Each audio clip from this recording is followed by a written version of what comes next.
Igreja, vamos dar continuidade ao nosso culto. Hoje eu estou aqui com o Lucas. Lucas vai pregar no domingo à noite e no sábado à noite. Então teremos dois cultos aí, cultos voltados para a juventude da igreja. E o pastor Lucas vai estar ministrando no sábado e no domingo à noite. E hoje eu vou estar concluindo a palavra que eu comecei a ministrar no domingo, Ficaram alguns tópicos para trás, e nada melhor do que você pegar o culto seguinte para concluir o que você começou.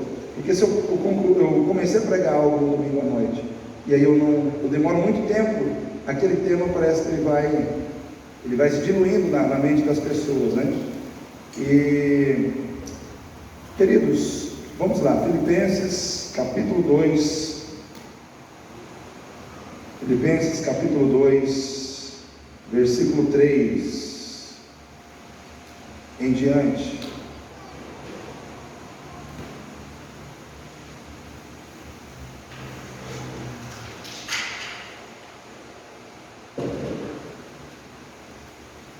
Filipenses 2, capítulo 2, versículo 3 em diante, diz assim: nada façais por contenda ou por vanglória, mas por humildade, cada um considere os outros superiores a si mesmo. Não atente cada um para o que é propriamente seu, mas cada qual também para o que é dos outros, de sorte que haja em vós o mesmo sentimento que houve também em Cristo Jesus, que sendo em forma de Deus, não teve por usurpação ser igual a Deus, mas fez-se a si mesmo de nenhuma reputação, tomando a forma de servo e fazendo-se semelhante aos homens, e achado na forma de homem, humilhou-se a si mesmo, sendo obediente até a morte de cruz. Por isso também Deus o exaltou soberanamente, e lhe deu um nome que é sobre todo nome, para que ao nome de Jesus se dobre todo o joelho dos que estão nos céus e na terra e debaixo da terra, e toda língua confesse que Jesus Cristo é o Senhor, para a glória de Deus Pai. Amém, igreja? Queridos, qual é o nosso chamado? Domingo eu perguntei a toda a igreja: Deus pode contar com você, como Ele contou com Jesus, para realizar uma grande obra na terra? Uma obra de cura, de libertação, de salvação de almas? Porque foi isso que Jesus veio fazer. Jesus foi chamado para isso. Deus o chamou para esse propósito. Filho, preciso resgatar aquele povo. Eu preciso trazer de volta essas pessoas que se afastaram de mim por causa do pecado. E o Senhor chamou o Filho, e o Filho topou e veio para salvar a todos nós. Só que o Filho veio trazer para nós uma identidade nele. Então nós também temos um chamado. E nós falamos no domingo à noite que Deus ele quer contar com os seus filhos, assim como Ele contou com Jesus, que é o primogênito, de toda a criação. Por que primogênito? Porque Ele é o primeiro. Nós vimos depois, mas todos nós somos filhos em Cristo Jesus. Sim ou não, Alisson? Todos nós somos filhos. E a exemplo de Jesus também temos chamado. A exemplo de Jesus também temos responsabilidades. A exemplo de Jesus também Deus tem expectativas ao nosso respeito. Então Deus tem uma expectativa quando Ele criou o Vitor, com as capacidades que Ele deu para o Vitor, com os dons que Ele deu para o Vitor, com a maneira de ser que Ele deu para o Vitor, como Ele também tem expectativas na vida da irmã Laura, com a maneira de ser que a irmã Laura tem, com a sua maneira de pensar, de agir, com os dons, com os talentos que Deus colocou na vida dela, como Deus tem expectativas ao meu respeito, ao respeito de cada um de nós. E nós mencionamos que Deus conta com algumas pessoas que têm algumas disposições. Primeiro, nós falamos que a primeira disposição que Deus quer ver nos seus filhos é a disposição de crer que uma vida consagrada a Deus, ela tem um poder muito mais impactante, na terra, na vida das pessoas, do que uma vida vivida de qualquer jeito. Você pode viver a sua vida cristã de qualquer jeito, ou você pode viver a sua vida cristã de forma consagrada. É uma opção que cada um de nós tem.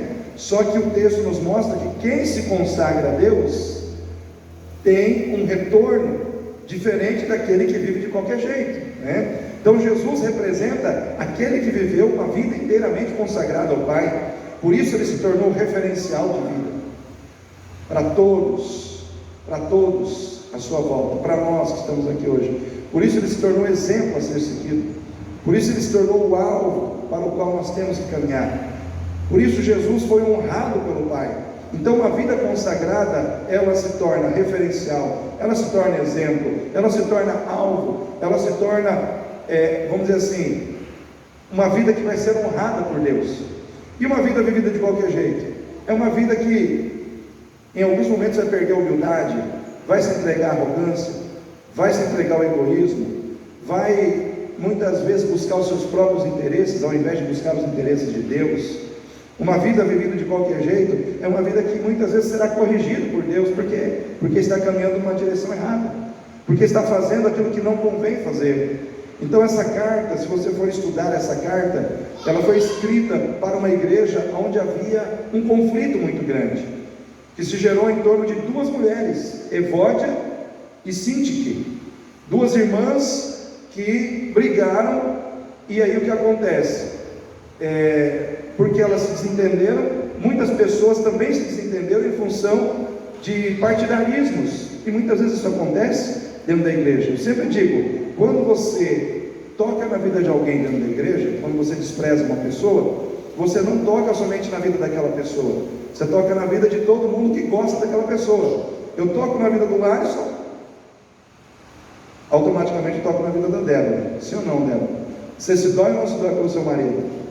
E assim sucessivamente. Se eu tocar na vida do Gerson, a irmã Laura já vai começar a andar de um lado para o outro. Por quê? Porque ela vai se doer.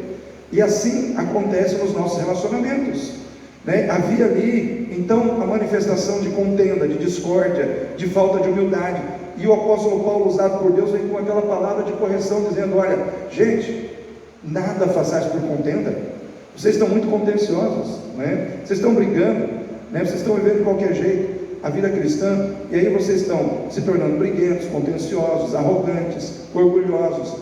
Está faltando humildade no coração de vocês, né? Então a cura se volte para Jesus. Tenha em vós o mesmo sentimento, a mesma atitude que houve em Cristo Jesus. Então a atenção para quem, vamos dizer assim, um referencial de vida consagrada, Jesus. Se consagre como ele se consagrou, honre ao Pai como ele honrou, e você será honrado. Então nós falamos sobre isso. Falamos também que Deus espera a disposição, vamos dizer assim, na minha vida e na sua como filhos, a mesma disposição que houve em Cristo, de sair do conforto para servir a Deus no desconforto, né? Que sempre quando a gente ficar preocupado demais com o nosso conforto, a gente vai deixar de fazer a vontade de Deus.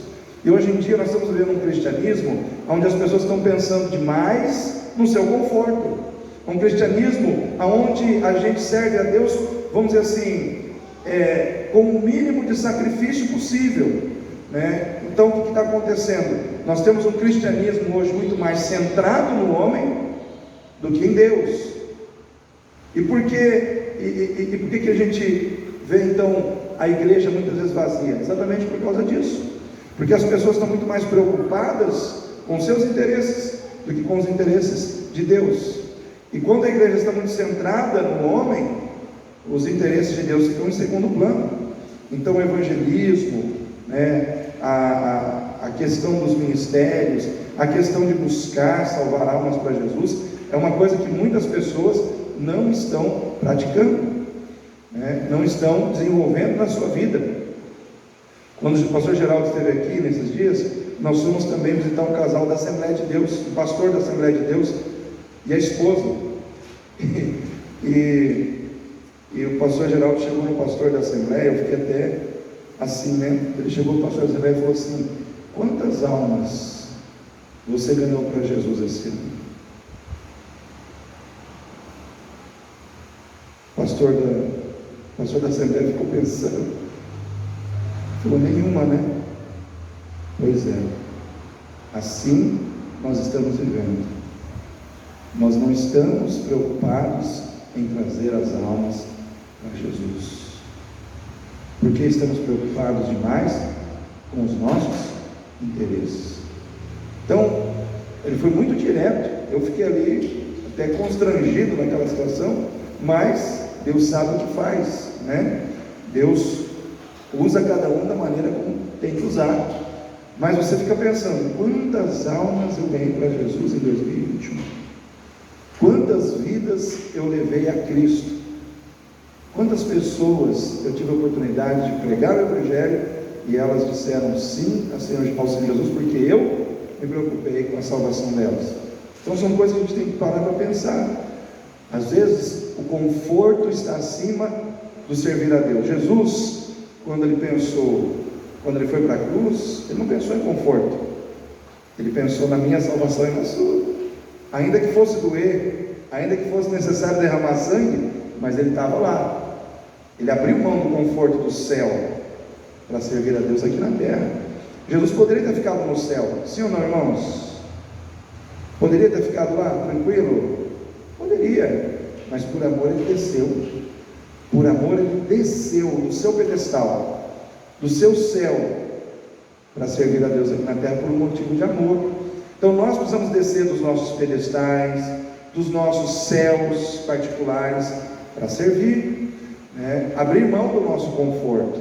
Às vezes é mais confortável a gente ficar em casa, assistindo uma televisão, né? Curtindo uma novela, né? Mas nós temos que abrir mão do nosso conforto para servir a Deus. Então nós falamos sobre isso, falamos também que servir a Deus é saber passar pela humilhação, para depois receber a exaltação. Então a exaltação, ela vem, mas depois de nós passarmos pela humilhação. Jesus passou pela humilhação da cruz, da zombaria, da traição. Ele foi humilhado, mas depois de tudo ele foi exaltado. Então nós temos que entender que tudo isso faz parte do processo. Se nós queremos ser como Jesus, e o desafio é ser como Jesus, nós temos que passar pelas situações que Jesus passou, e uma delas é a humilhação. Às vezes passaremos por humilhações, seremos humilhados diante de situações, de pessoas, e é ali que nós temos que demonstrar o quanto nós estamos firmados em Jesus, porque Jesus, mesmo sendo humilhado, muitas vezes agredido, muitas vezes ferido injustamente, ele orava pelas pessoas que o estavam ferindo, que o estavam machucando, que o estavam agredindo, como foi o caso da cruz, quando ele orou ao Pai e disse: Pai, perdoa-lhes porque eles não sabem o que? Não sabem o que fazem. Então naquele momento Jesus ele olha para aquelas pessoas e intercede junto ao Pai, porque ele vê claramente que aquelas pessoas não sabem o que estão fazendo. Mas hoje eu quero pensar com você que Deus também conta com aqueles que se dispõem a serem agentes de transformação no mundo, promovendo amor e unidade por onde passam. Isso eu não preguei no domingo, ficou para hoje. Por onde você passa, qual é a marca que você deixa? Vamos pensar, por onde você passa, qual é a marca que você deixa? Como que você marca a vida das pessoas? Como que as pessoas lembram de você em relação às suas atitudes de amor, em relação às suas atitudes de apoio, de ajuda, de solidariedade? Como que as pessoas veem você? Você já parou para pensar nisso? Por onde você passa, qual é a marca que você deixa? Jesus, queridos, ele não se conformou com os preconceitos, com as situações que haviam, que de certa forma afastavam as pessoas umas das outras, diminuíam algumas pessoas, engrandeciam outras pessoas, porque isso acontece no mundo. Muitas vezes preconceitos geram esse tipo de situação, muitas vezes situações de diferenças que giram em torno de questões sociais, geram essas questões também, e até mesmo de questões religiosas. Mas Jesus, a gente vê que ele tratava todo mundo igual, todo mundo igual. Então quando você vê, por exemplo, Jesus falando com a samaritana, era comum um judeu falar com uma samaritana ou com um samaritano, Vitor? Não era. Havia uma rixa muito grande entre eles. É a mesma coisa que hoje você vê um bolsonarista falando com um petista. Seria mais ou menos aí nesse molde. Eu estou apenas dando um exemplo, né? Mas são dois grupos muito antagônicos, muito diferentes. E aí ainda existe a questão também de que não só era muito difícil um homem judeu falar com um homem samaritano, isso se tornava pior ainda quando era de gêneros diferentes. Um homem falar com uma mulher, seja um homem judeu com uma mulher samaritana ou vice-versa. E Jesus ele vai lá no poço de Jacó e conversa com a mulher samaritana. Isso mostra o quê? Que Jesus ele queria transformar as situações e não se deixar ser transformado pelas situações. Ele queria ser influência e não ser mais um influenciado pelo sistema. Eu pergunto para você é uma pessoa que é influenciada pelo sistema, ou você é uma pessoa que, pelo seu compromisso com Deus, pela sua maneira de servir a Deus, de levar a sério a vontade de Deus, você é uma pessoa que consegue influenciar o sistema, você consegue romper o sistema?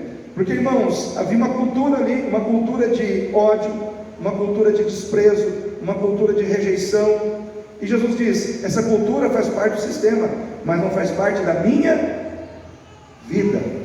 Vou repetir: essa cultura faz parte de um sistema, mas não precisa fazer parte da minha vida.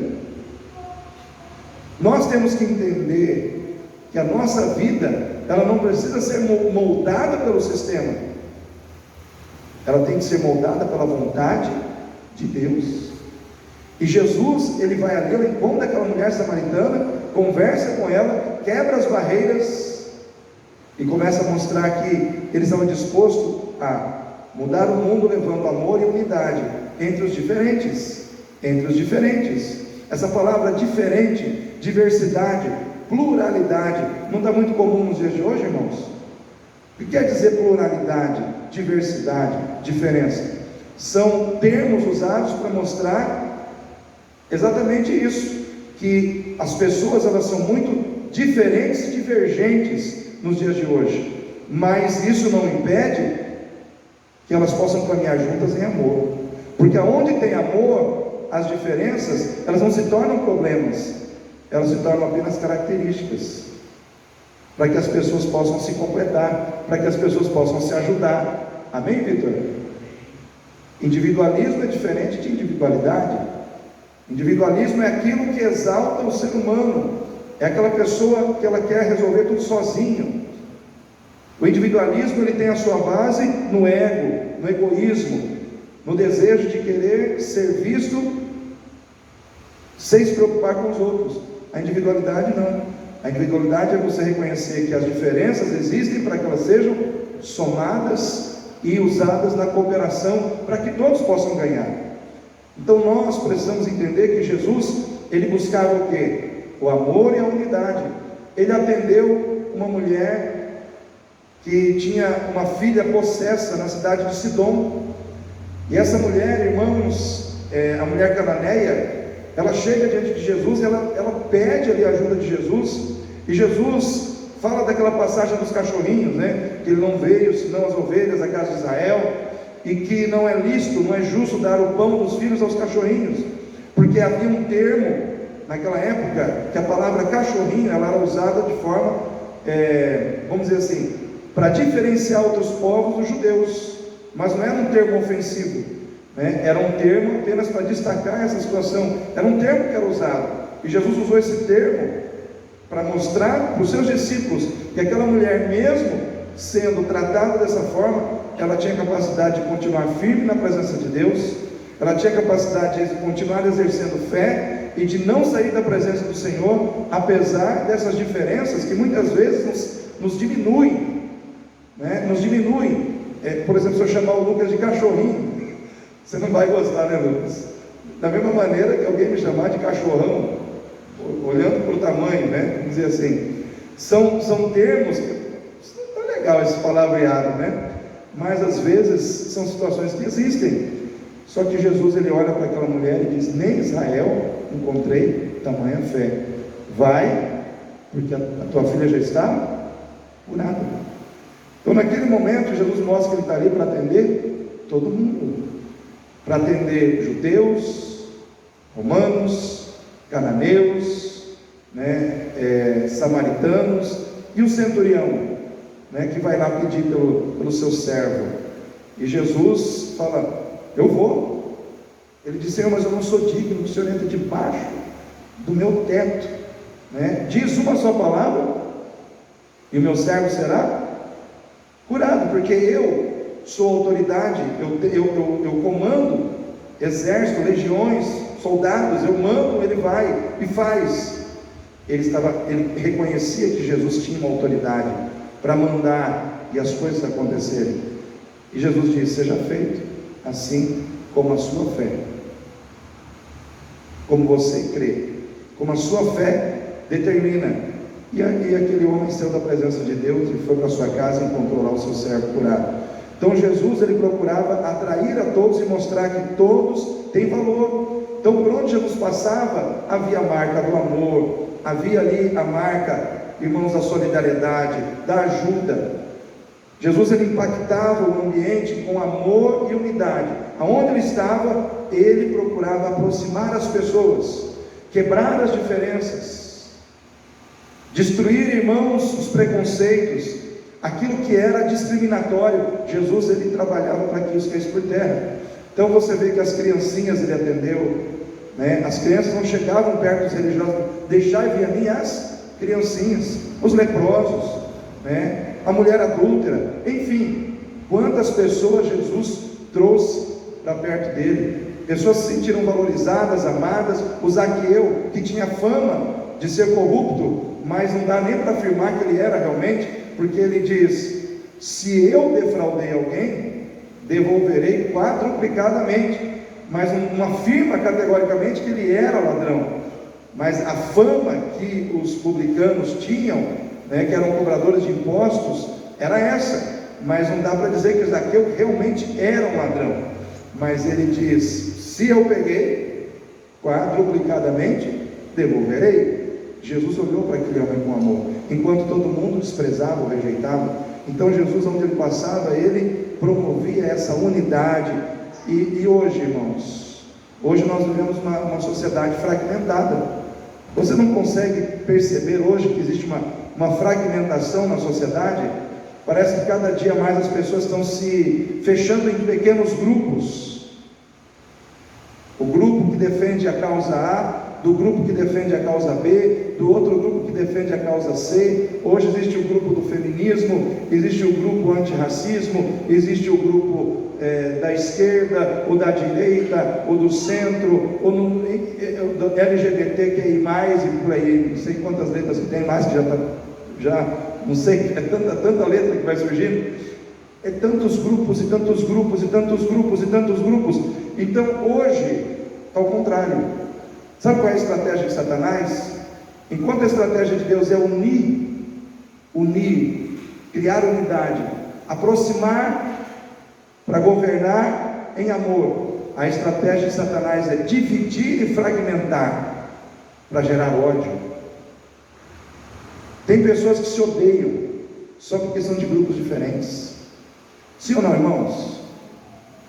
Tem pessoas que não se suportam, nem sequer trocaram 2, 3 palavrinhas, mas você é desse grupo? Não quero conversar com você. É assim que nós estamos vivendo. Nós estamos vivendo um tempo em que Satanás ele está dividindo, ele está fragmentando, ele está aumentando, vamos dizer assim, a questão da divisão no nosso meio. E as pessoas estão brigando umas com as outras. Por quê? Porque estão mais preocupadas com causas pessoais, causas de grupo, do que com a causa do Evangelho. Sabe qual é a causa pela qual você deve não só viver, mas morrer? É a causa de Jesus. Jesus não veio trazer para você uma causa pela qual viver. Ele veio trazer para você uma causa pela qual morrer. Morrer. Você tem que estar disposto a morrer por Jesus. Morrer. Quantas pessoas vocês já acham cristãos que foram mortos no Talibã? nesses últimos dias? Quantas pessoas vocês acham que depois que ali no Afeganistão o Talibã tomou conta, quantos missionários, pessoas, crianças, mulheres foram mortos porque aquele regime de morte entrou ali? Vocês não têm noção, irmãos. Eu recebo aí no grupo de pastores aí, a todo instante, alguma coisa relacionada a isso. A todo instante, alguém pedindo oração por um missionário, por alguém, um enfermeiro que ficou lá, uma enfermeira, um médico, alguém que estava lá, que era cristão e que não conseguiu voltar para casa, ou que sumiu, ou que desapareceu, ou que já foram realmente mortos. Nós estamos no Brasil. No Brasil ainda não tem Talibã, não tem esses grupos islâmicos que perseguem e matam cristãos sem piscar, né? Mas tem cristãos que estão morrendo por amor a Jesus, e nós muitas vezes brigando por causas de entidades de classe, né? Nós estamos brigando por situações ínfimas diante da grandiosidade do Evangelho. Qual é a marca que você tem deixado por onde você tem passado? Eu quero promover unidade, irmãos, aonde eu for. Quero promover unidade, quero promover a Cristo, porque Cristo é a base. Eu quero levar Cristo às pessoas que estão longe umas das outras. Jesus, ele estava preocupado em trazer para perto dele, para perto do Pai, aqueles que estavam brigados, aqueles que estavam distantes. Ele estava trabalhando sempre para quebrar o espírito da contenda, da discórdia, da desunião, o preconceito. E nós? O que nós estamos fazendo a esse respeito? Como igreja, nós temos que dar uma resposta para o mundo. Como igreja, nós temos que responder com a nossa vida a essas questões. Irmãos, qual é o nosso chamado? É fazer ou é ser? Nós somos o que fazemos ou fazemos porque somos? Eu já fiz essa pergunta lá em Dourados, já fiz essa pergunta em reunião de louvor. Estou fazendo para a igreja hoje. Nós somos o que fazemos ou fazemos porque somos? Hein, Victor? O que você acha?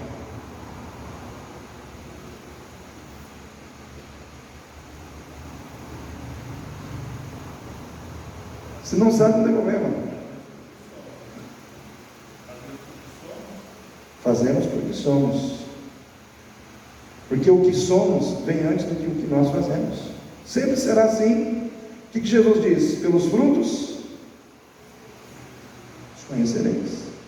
Uma árvore má não pode dar bons frutos, e uma árvore boa não pode dar frutos maus. Ou seja, quem nós somos define o que nós fazemos. Um crente, um líder de ministério, que construiu uma igreja, que ganhou muitas almas para Jesus, quando ele cai no pecado, cai numa situação de adultério, o que está faltando nele? Capacidade de fazer ou capacidade de ser? Irmã Laura, capacidade de ser. Aí tudo que foi feito vai por água abaixo. Os irmãos conseguem entender isso? Só que muitas vezes nós estamos ligados demais no fazer, e nós estamos deixando de olhar para dentro de nós, estamos deixando de olhar para quem nós estamos nos tornando a cada dia. O que adianta eu fazer muita coisa para Deus e de repente dentro do meu coração eu estou me tornando uma pessoa egoísta, insensível, uma pessoa que fere e não pede perdão? Os irmãos conseguem entender o que eu quero dizer? Uma pessoa insensível ao amor, uma pessoa que não se arrepende quando erra. E aí? O que eu faço está sendo comprometido com a minha falta de capacidade em ser aquilo que Deus espera que eu seja. Então nós temos que valorizar o fazer, mas isso tem que ser fruto de quem nós somos, de quem nós estamos nos tornando em Cristo, porque o teu chamado, querido, é para ser filho de Deus. Isso fala de natureza. Quando está falando de filho, não está falando de ministério, não está falando de ação, está falando de natureza. Você é fruto de quem te gerou. A nossa natureza, ela deve ser definida pela presença de Cristo, pelo compromisso que temos com Cristo. Eu preciso ser como Cristo foi. Eu preciso, a cada dia, olhar para dentro do meu coração e avaliar: eu estou verdadeiramente me tornando uma pessoa parecida com Jesus? Tem um livro muito antigo, eu tenho em casa esse livro, a gente tem ainda, não? Em Seus Passos, que faria Jesus. Quem já viu esse livro aí? Quem já leu esse livro? Quem já leu esse livro? Em Seus Passos, que faria Jesus? Só eu e minha esposa. Esse livro é muito interessante, irmãos. O autor, ele coloca lá uma personagem, e essa personagem simplesmente ela assume a postura de que tudo que ela for fazer, das coisas mínimas, as mais simples, ou as mais extravagantes, ou as mais complexas, ela sempre vai perguntar: o que Jesus faria se ele estivesse no meu lugar? Se está num momento de conflito dentro de casa, discutindo com o marido e a esposa, o que Jesus faria? Tudo vai mudando a vida daquela pessoa de uma maneira tão tremenda, e aquilo vai contagiando outras pessoas. Você já imaginou se cada um de nós aqui, antes de tomar uma decisão, ou de reagir a uma discussão, de fazer coisas mínimas ou coisas complexas, nós perguntássemos: em meus passos, o que faria Jesus? Será que nós tomaríamos as mesmas decisões que nós temos tomado? Nós temos que parar para pensar nisso, Então, Jesus, ele não se conformou em ser mais um no sistema. Ele queria mudar o sistema, ser um agente de transformação, pelo poder do amor, pelo poder da unidade, levando amor, levando a unidade por onde ele passava. Eu e você somos chamados para sermos agentes de transformação e de mudança neste mundo. Por isso a palavra de Deus diz: vós sois o sal do que, irmãos? Sal do que? Sal da terra e a luz do mundo. Porque o sal e a luz são, vamos dizer assim, elementos que mudam as circunstâncias, as situações onde eles são empregados. Se você coloca sal na comida, vai mudar o gosto da comida. Enfim, se você coloca sal na carne, ela vai, nos tempos antigos não tinha geladeira, Como é que você preservava a carne? Você salgava ela, porque o sal, ele tem esse efeito antisséptico, Ele protegia a carne para que ela não apodrecesse, não se corrompesse. E assim deve ser a nossa vida no mundo. O efeito da nossa vida no mundo deve ser esse: impedir a corrupção, impedir, irmãos, que, vamos dizer assim, a podridão moral, a podridão espiritual, a podridão ética, ela se manifeste. Aonde um crente está, o povo tem que saber o que é justiça. Aonde um crente está, o povo tem que saber o que é honestidade, o que é integridade, o que é retidão. Por quê? Porque nós temos que fazer a diferença.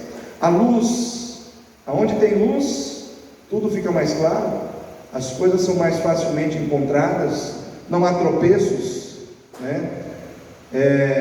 a obscuridade some, tudo fica mais visível, mais patente.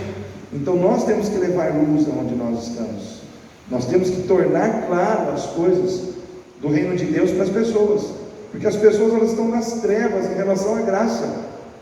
Sim ou não, irmãos? O mundo lá fora sabe o que é graça? Mas você sabe. Você tem que esclarecer isso lá fora, Você tem que trazer luz ao entendimento das pessoas. Então nós precisamos transformar o mundo.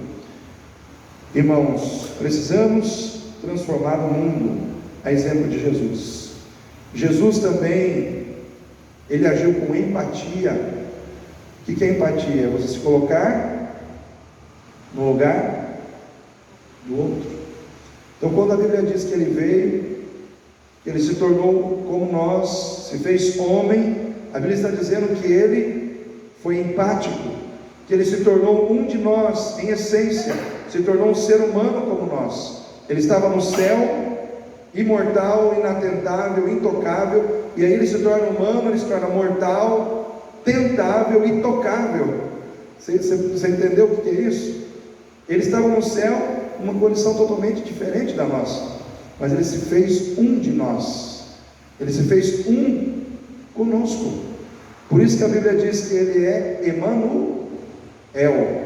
Emanuel quer dizer o quê? Deus conosco. Mas Ele não é Deus conosco só porque Ele se faz presente no nosso meio. Ele é Deus conosco porque Ele se fez um de nós. Ele se fez um de nós. Quando nós vemos a imagem de Jesus naquela cruz, pregado na cruz, ali Ele está substituindo todos nós. Quem tinha que estar naquela cruz lá, irmãos? Sofrendo de forma justa pelos pecados? Todos nós. Mas Ele assumiu o nosso lugar. Ele levou sobre si as nossas dores, Ele levou sobre si os nossos pecados, Ele levou sobre si as nossas enfermidades. Por isso que o profeta Isaías diz: como ovelha muda, Ele foi levado para o matadouro, Ele não abriu a sua boca. Ele levou sobre si as nossas dores, Ele levou sobre si as nossas enfermidades, e pelas suas pisaduras nós fomos sarados. Ele se colocou no nosso lugar. Ele olhou para a nossa dor, Ele olhou para a nossa perdição, e Ele se colocou no nosso lugar. Colocar-se no lugar de alguém é procurar demonstrar amor por aquela pessoa e buscar a melhor maneira de ajudar aquela pessoa a sair da situação em que ela se encontra. Isso é empatia, e Jesus fez isso melhor do que ninguém. Como eu disse agora há pouco, Ele foi empático com os marginalizados, Ele foi empático com as pessoas da sociedade em todas as suas esferas. Ele foi empático até com os pescadores, quando Ele vai para o barco e ajuda eles a pescar. Jesus precisava pescar? Precisava pescar, irmãos? Ele não precisava pescar. Mas por que Ele ajudou os pescadores a pescar? Porque Ele se colocou no lugar deles.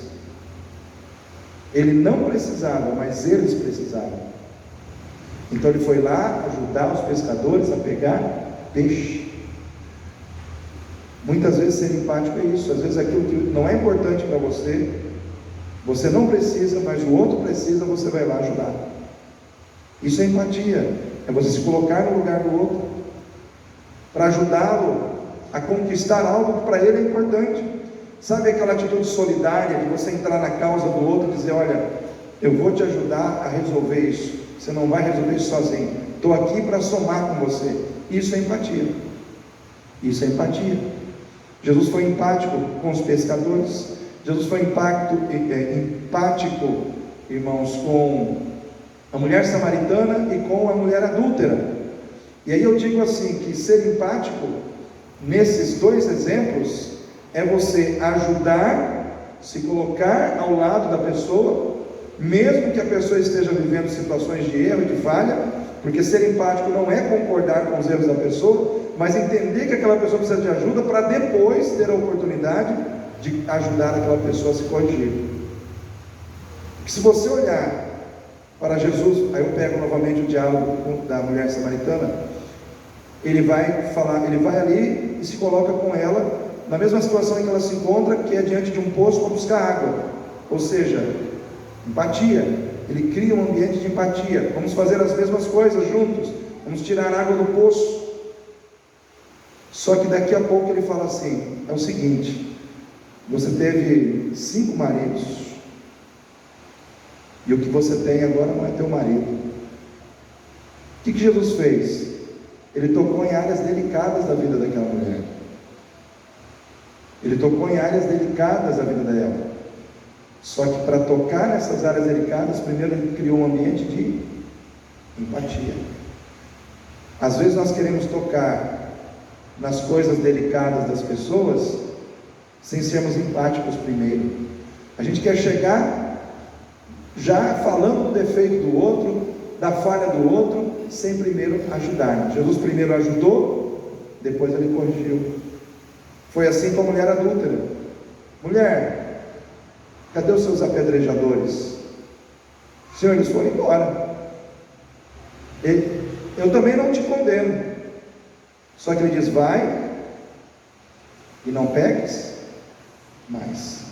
Primeiro ele ajudou, depois ele corrigiu. Muitas vezes nós precisamos ter essa visão.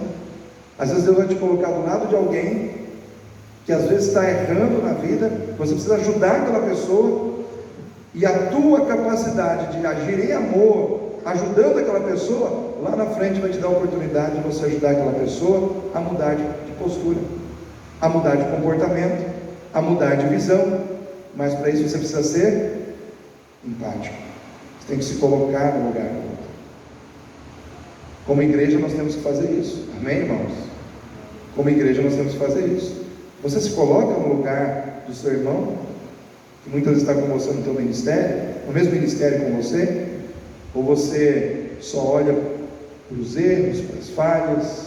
Você se coloca no lugar do seu irmão, que muitas vezes não tem o mesmo pensamento que o teu em determinadas situações dentro da igreja, mas você procura tratar em amor, ajudá-lo nas suas necessidades, para que lá na frente você possa ajudá-lo a ter uma visão diferente de como ele deve agir. Então isso é empatia, né? Empatia é algo mais poderoso, mais transformador do que títulos religiosos. Vou repetir: empatia como uma atitude prática de amor é algo mais poderoso, mais transformador do que títulos religiosos. Aí eu pego o exemplo do bom samaritano. Todo mundo conhece a história que Jesus contou. Vinha um homem descendo de Jericó, descendo de Jerusalém para Jericó. Ele foi assaltado, foi deixado quase como que morto no chão. Aí vem, passa um sacerdote e vai embora, passa um levita e vai embora. Mas aí para um samaritano. A atitude do levita e do sacerdote, que eram homens que tinham títulos religiosos, não foi tão determinante no sentido de fazer diferença no sofrimento daquele homem que estava no chão, como a atitude do samaritano. Amém, irmãos? O samaritano tinha algum título religioso? Não tinha, só que ele tinha empatia. Eu imagino que ele pensou assim: se fosse eu que estivesse aqui no chão, eu gostaria que alguém parasse, me levantasse e me cuidasse. Nós como igreja às vezes estamos tão preocupados com títulos e estamos deixando a empatia de lado, né? Às vezes estamos tão preocupados com títulos, com rótulos, com situações ligadas ao religiosismo da nossa vida, e estamos esquecendo a empatia do amor.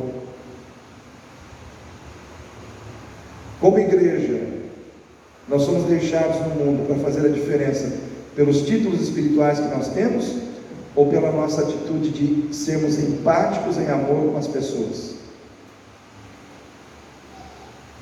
É uma pergunta que eu gostaria de deixar no coração dos irmãos.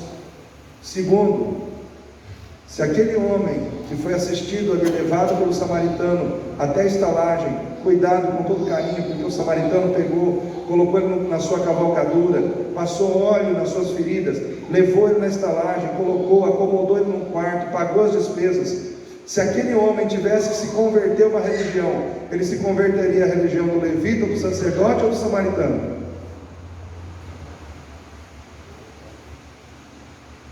Os irmãos conseguem entender o que vai fazer a diferença na nossa vida? O que vai fazer a diferença no propósito de trazer para Deus quem precisa ser trazido? Nossa empatia em Cristo Jesus. Mas em último lugar, irmãos, último lugar para fechar essa palavra, o Senhor conta com aqueles que não se revoltam quando precisam passar por sofrimentos injustos, para que outros possam ser abençoados. Quando Jesus foi crucificado, aquele sofrimento foi justo para ele? Foi injusto. Ele se revoltou com Deus? Não. Só que a gente às vezes se revolta. Eu já vi crente usar a seguinte frase: Deus, por que eu? Por que, Senhor? Eu estou fazendo tudo certo. Senhor, eu dou o dízimo. Senhor, eu estou na igreja. Senhor, isso é injusto. Eu já vi crente agir assim. Queridos, às vezes nós vamos passar por sofrimentos injustos. Por quê? Porque às vezes por trás desse sofrimento existe um trabalhar de Deus, não só para te amadurecer, mas para abençoar outras pessoas. Sabia que Deus usa o sofrimento de um crente fiel para abençoar outras pessoas? Deus faz isso. Quando Deus viu que haveria 7 anos de fome na terra, e Ele queria usar o Egito como um celeiro de comida para o mundo, Ele precisou contar com José, que tivesse disposto a sofrer por ser rejeitado pelos seus irmãos, por ser vendido pelos seus irmãos, por ser injustiçado dentro do Egito, passar por um monte de situações que ele não merecia passar, mas lá na frente Deus reverteria isso em bênção. Deus precisou daquele José.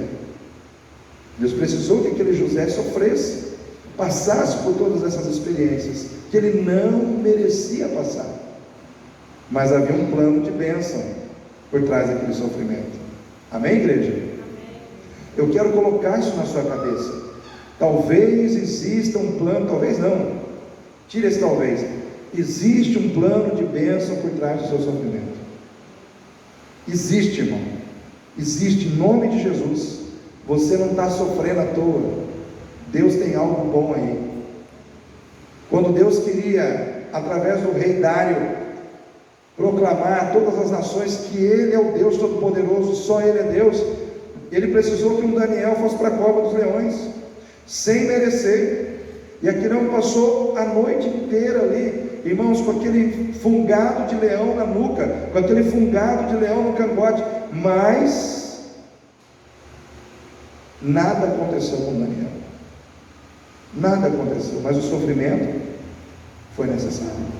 Ele passou pelo sofrimento, só que depois do sofrimento veio a vitória. E com Jesus, zombaria, escárnio, coroa de espinhos, cruz, sangue derramado, haja sofrimento, irmãos, mas tinha um plano maravilhoso de vitória, que nós estamos colhendo hoje. Nós estamos colhendo na nossa vida hoje. Então eu quero dizer para você, encerrando essa palavra, que Deus, Ele também trabalha assim com a gente. Jó sofreu. Eu até mandei, acho que a mensagem que eu mandei hoje nos grupos do WhatsApp foi de Jó. Jó, ele disse lá no livro de Jó, capítulo 19, 25 e 26, eu sei que o meu Redentor vive, e por certo se levantará sobre a terra. Quando a minha carne e os meus ossos, quando acabarem a minha carne sobre os meus ossos, certamente verei a Deus. Ele tinha uma esperança, mesmo perdendo toda a sua riqueza, mesmo perdendo os seus filhos, mesmo perdendo a sua saúde, ele tinha fé para declarar que ele tinha um Redentor, e que ele veria a glória de Deus na terra. Na terra, ele disse: se levantará sobre a terra. Quer dizer, eu estou esperando aqui algo de Deus na minha vida. O sofrimento veio, mas veio também a ação do Redentor. Então eu quero dizer para você, querido, o teu Redentor vive. Aleluia. Teu Redentor vive. Jesus Cristo está vivo, e Ele está aí com você para te dar vitória. Ele está aí com você para te levar em segurança diante das lutas que você tem passado. O teu Redentor vive e não te deixará na mão. Ele vai te sustentar até o fim. Então eu quero que você fique em pé, em nome de Jesus. Eu quero que você ore comigo,